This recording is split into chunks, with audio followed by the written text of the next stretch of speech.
আজকে এই প্রেস কনফারেন্সে যে কারণে ডাকা হয়েছে, রিসেন্টলি আমাদের একটা ডিজিটাল অ্যারেস্টের কেস হয়েছিল। কেসটা হয়েছে আমাদের বেলুড় থানার অন্তর্গত ঘুষুরির একজন ব্যক্তি। উনি সিনিয়র সিটিজেন আছেন, ওনার ৭৬ বছর বয়স। বাই প্রফেশন উনি ইঞ্জিনিয়ার ছিলেন, রিটায়ার করেছেন। তো ভদ্রলোকের কাছে একটা ফোন আসে, ইনিশিয়ালি একটা হোয়াটসঅ্যাপে ভিডিও কল আসে, যেখানে ভিডিওর অপর প্রান্তে যিনি থাকেন তিনি নিজেকে কোলাবা পুলিশ স্টেশনের একজন অফিসার বলে নিজের পরিচয় দেন এবং ভদ্রলোককে এই বলেন যে তাকে ডিজিটালি অ্যারেস্ট করা হচ্ছে। তার দোষ কি? এক হচ্ছে তার দুটো দোষ, এক হচ্ছে মানি লন্ডারিংয়ে তার নাম জড়াচ্ছে, এবং দ্বিতীয় হচ্ছে মুম্বাই ইন্টারন্যাশনাল এয়ারপোর্ট যেটা আছে সেখানে যে ইমিগ্রেশন আছে সেখানে কিছু ইলিগাল স্টাফ আছে, তার সাথে এনার নামটা অ্যাসোসিয়েটেড হয়েছে। তো এই দুটো দেখিয়ে ওনার কাছে কলটা আসে 11/3/2025, মানে 11ই মার্চ ওনার কাছে কলটা আসে। প্রায় 3 দিন উনি ওই সোকল ডিজিটালি অ্যারেস্টেড অবস্থায় থাকেন, যেখানে ভিডিও কলের মাধ্যমে ওনাকে আটকে রাখা হয়। শুধু তাই না, ওনার কাছে আরও একটা নাম্বার থেকে কিছু ডকুমেন্ট পাঠানো হয়, হোয়াটসঅ্যাপে কিছু ডকুমেন্ট পাঠানো হয়। সেখানে আমাদের সুপ্রিম কোর্টের স্ট্যাম্প সিল ইত্যাদি ফেক করে দেখানো হয় যে ওনার নামে কোনো অর্ডার শিট হয়েছে, ওনার নামে ওয়ারেন্ট হয়েছে ইত্যাদি করে ফাইনালি ওনাকে একটা অ্যাকাউন্ট নাম্বার দেওয়া হয়, যে অ্যাকাউন্ট নাম্বারে ওনাকে 30 লক্ষ টাকা ট্রান্সফার করতে বলা হয়। 30 লক্ষ টাকা উনি ট্রান্সফার করেন। ট্রান্সফার করার পর তারপর সব কমিউনিকেশন বিচ্ছিন্ন হয়ে যায়। এই ঘটনাটা ঘটে 14 তারিখ। তারপর একদিন পরে উনি যখন রিয়েলাইজ করেন যে উনি প্রতারিত হয়েছেন, তখন 15 তারিখ উনি আমাদের সাইবার ক্রাইম থানায় আসেন এবং এসে আমরা এফআইআর লজ করি। ইনিশিয়ালি আমরা যেটা পাই সেটা হচ্ছে 6 লক্ষর একটু বেশি টাকা। সেটা সবার আগে তো আমরা ওটা এনসিআরপি পোর্টালে আপলোড করি, যেমন আমাদের নিয়ম। সেটা বাদ দিয়ে তখন আমরা যখন আপলোড করি আমরা তখন দেখি অ্যারাউন্ড 6,17,000 টাকা ওই পোর্টালে অনুযায়ী ফ্রিজ হয়ে যায়। তো সেটা আমরা খুব তাড়াতাড়ি আমরা কোর্টের সাহায্য নিয়ে, কোর্ট থেকে অর্ডার করিয়ে, ব্যাংকের সাহায্য নিয়ে আমরা সেই টাকাটা ওনাকে অলরেডি আমরা ফেরত করে দিয়েছি। আর টাকা ফেরত বাদ দিয়েও বাকি আমাদের ইনভেস্টিগেশন চলতে থাকে। আমরা যেটাকে ফার্স্ট লেয়ার বলি, ফার্স্ট লেয়ার মানে ভিকটিমের থেকে যে টাকাটা প্রথম যার কাছে গেছে, সেখানে আমরা সবার আগে আসামের একটা অ্যাকাউন্ট পাই। সেই অ্যাকাউন্টের কেওয়াইসি ধরে আমাদের ইনভেস্টিগেটিং অফিসার, আমাদের সাব ইন্সপেক্টর আছে আক্তার খুব ভালো কাজ করেছে এই কেসটায়। আক্তার সবার আগে আসামে ট্রাই করে। তো সেখানে গিয়ে দেখা যায় যে যার অ্যাকাউন্ট আছে তার বিন্দুমাত্র নলেজও নেই যে তার অ্যাকাউন্ট ব্যবহার করে এই ফ্রডটা হচ্ছে। তারপর নেক্সট যেটা দেখা যায় সেটা হচ্ছে লেয়ার 2। এই যে আসামের লোকটা আছে, এর অ্যাকাউন্ট থেকে পুরো টাকাটা ট্রান্সফার হয়ে যায় আরও একজনের অ্যাকাউন্টে। পুরো টাকাটা না, 20 লাখ টাকা ট্রান্সফার হয় আরও একজনের অ্যাকাউন্টে। আর তার অ্যাকাউন্টে কিন্তু এই ডিসপিউটেড অ্যামাউন্টের কিছুই পড়েছিল না। তো যখন এই 20 লাখ টাকা ট্রান্সফার হয়, সেটা যার অ্যাকাউন্টে ট্রান্সফার হয় সেটাই হচ্ছেন এই কপিল কুমার। তো এই Kapil Kumar by profession delivery boy. আমরা ওর কেওয়াইসি নিয়ে আমরা ওনাকে লোকেট করতে পারি ওনার বাড়িতে। আর প্লাস ওই কেওয়াইসিতে যে ফোন নাম্বার ছিল সেই ফোন নাম্বারের লোকেশন আমরা একই জায়গায় পাই।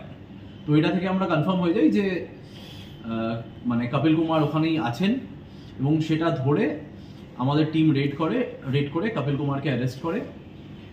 তারপর ট্রানজিট রিমান্ড নিয়ে ওকে এখানে আনা হয়েছে। তো ওকে তারপর আমরা আজকে হাওড়া সিজিএম এর সামনে প্রডিউস করলে আমরা 4 দিন পুলিশ কাস্টাডি পেয়েছি। এনার এগেনস্টে যেটা ডিরেক্ট এভিডেন্স আছে সেটা হচ্ছে এনার যে অ্যাকাউন্ট আছে সেই অ্যাকাউন্টে 20 লাখ রুপিস গেছে, এবং ইনি স্বীকারও করেছেন যে ইনি এই ফ্রডটার সাথে জড়িত আছেন। আমরা বাকি ইনভেস্টিগেশন করছি, আর আমরা চেষ্টা করব যে বাকি যে টাকাটা আছে সেই টাকাটা যত তাড়াতাড়ি সম্ভব যাতে আমরা ভিকটিমকে রিটার্ন করতে পারি। কোন জায়গা থেকে অ্যারেস্ট করলেন? ইনি অ্যারেস্ট হয়েছেন গৌতম বুদ্ধনগর থেকে, নয়ডা। স্যার, এদের সঙ্গে আর কেউ জড়িত আছে? হ্যাঁ, এদের সাথে জড়িত আছে বলতে যে ব্যক্তি কল করেছিলেন আমরা তাকেও আইডেন্টিফাই করতে পেরেছি ন্যাচারালি, বিকজ আমাদের কাছে নাম্বার ছিল, প্লাস সে হচ্ছে কপিলের অ্যাসোসিয়েট। তো ওকে আমরা আইডেন্টিফাই করতে পেরেছি, বাট মানে তদন্তের স্বার্থেই ওর নামটা আমরা এখনই ডিসক্লোজ করছি না। ও আছে আর এ আছে ডেফিনেটলি। আরো কেউ আছে নাকি দুজন? এবার এটা তদন্ত মানে সাপেক্ষ। এনাদের যে মাথা কেউ অ্যারেস্ট হয়েছে কপিল ছাড়া? না, এই কেসে আপাতত কপিলই অ্যারেস্ট হয়েছে। বলুন। তো বাকি একটা 6,17,000 মতন একটা ওই হ্যাঁ। ম্যাটারটা কি একটু বলুন। 6,17,000 হচ্ছে এই 20 লক্ষ টাকাটা যেটা চলে গেছে, যেটা আমরা সবসময় সব অ্যাওয়ারনেস ক্যাম্পে গিয়ে বলি যে যত তাড়াতাড়ি আপনি বুঝতে পারবেন যে আপনি সাইবার ফ্রডের শিকার হয়েছেন, তত তাড়াতাড়ি আপনি যদি আমাদেরকে অ্যাপ্রোচ করেন, তাহলে টাকাটা একটা হোল্ড হয়ে যাওয়ার ব্যাপার থাকে। আদারওয়াইজ কি হয়, যারা সাইবার ক্রিমিনালরা হয় তারা এই টাকাটাকে কন্টিনিউয়াসলি সাইফন করতে থাকে, যেটাকে আমরা রোলিং অফ মানি বলি। একটা অ্যাকাউন্ট থেকে 10টা অ্যাকাউন্ট, 10টা থেকে 20টা ইত্যাদি। তো এখানে যিনি ভিকটিম আছেন, ওনার যেহেতু একদিন দেরি হয়ে গেছিল, সেই একদিন দেরিতে ইনিশিয়াল যে 20 লক্ষ টাকা ছিল, সেই 20 লক্ষ টাকাটা সাইফন হয়ে গেছিল।